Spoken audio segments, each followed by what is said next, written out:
100 episodis del podcast de català. Déu-n'hi-do, eh? Són molts episodis.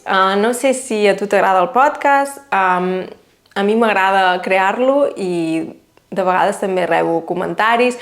Hi ha menys gent al podcast que no pas aquí a YouTube, però crec que també a la seva manera també té èxit i estic contenta d'haver-lo creat. Espero que t'agradi. Si et fas Patreon podràs accedir a les transcripcions del podcast i en aquest episodi, o sigui, en aquest vídeo, m'agradaria preguntar-te de què t'agradaria que parlés el podcast en el futur? T'interessa el podcast? Què t'han semblat els temes dels quals he parlat? Són interessants? Són avorrits? Què en penses? Doncs res, moltes gràcies als meus Patreons i als que em doneu suport a Ko-Fi i si ja estàs a punt, som-hi!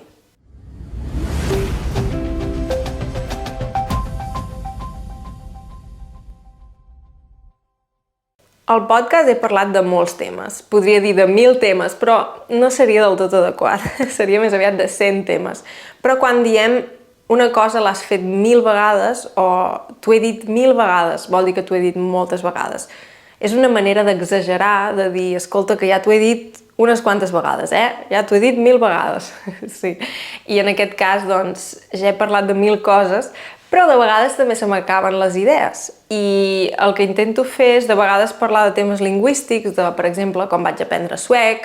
El suec ja ho sabeu que no el parlo gaire bé, però el nivell que tinc, com hi vaig arribar. Com vaig aprendre el francès, l'italià.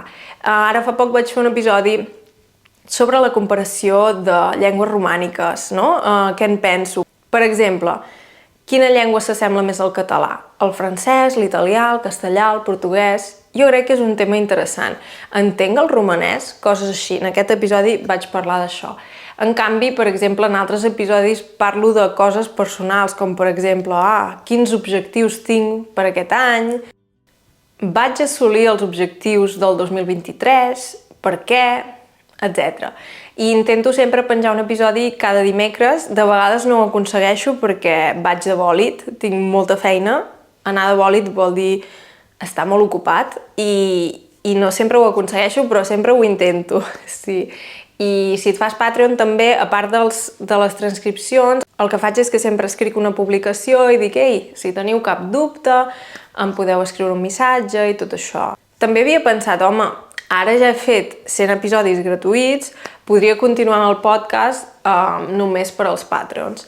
Però penso que no és una bona idea, perquè en el fons jo vaig començar aquest canal pensant hi ha d'haver material gratuït en català, hi ha d'haver material gratuït en altres idiomes i ha de ser una cosa accessible per a tothom. Llavors penso que no, que continuaré fent-ho de manera gratuïta, qui vulgui tenir una mica més d'ajuda sí que es pot fer Patreon, però serà una cosa gratuïta, perquè tinc aquesta convicció, a part jo al llarg de la meva vida, no ho sé, per exemple, vaig trobar material per aprendre italià, vaig trobar material per aprendre suec, tot això gratuït.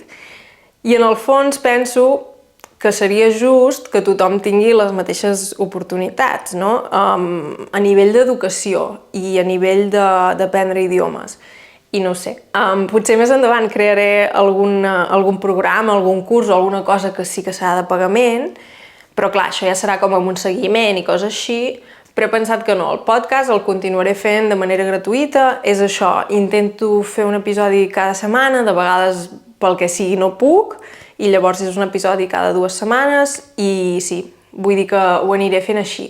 El que passa que m'agradaria molt que em diguéssiu, home, Laura, doncs a mi m'agradaria que parlessis d'això, o m'agradaria que parlessis d'allò, perquè de vegades tampoc jo ja no sé de què parlar, de vegades miro per la finestra i dic, avui parlaré d'això, o he llegit un article d'algun tema, o no ho sé, per exemple, ara fa poc vaig començar a fer més esport, vaig al gimnàs, però clar, jo tampoc sé fins a quin punt això és gaire interessant per a vosaltres, no ho sé, depèn de la persona també.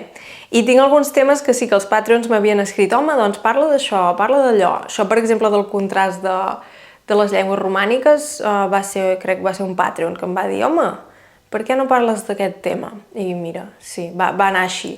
Però també si em deixeu un missatge a sota i em dieu, mira, parla, si us plau, d'això. doncs jo ho faré encantada.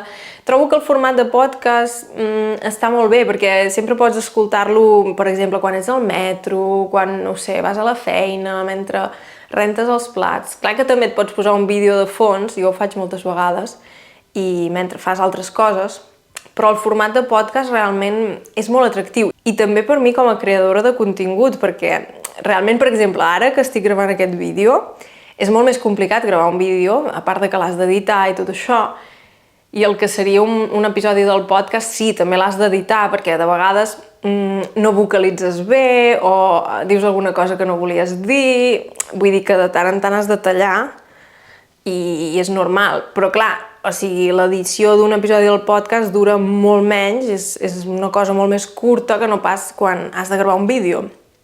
Has de posar-ho tot a punt, llavors editar, pensar quins clips hi afegeixo, no? Quins vídeos hi afegeixo perquè quedi una mica més dinàmic i tot això.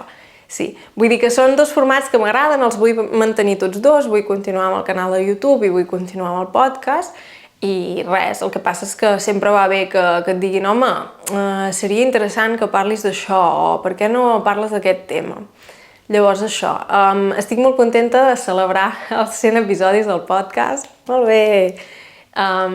Crec que és maco, aquest projecte m'agrada i tinc la intenció de continuar. Si voleu, per acabar, mirarem una mica les estadístiques, que sempre penso que és interessant. Ara, el dia que ho estic gravant, tenim més de 86.000 descàrregues.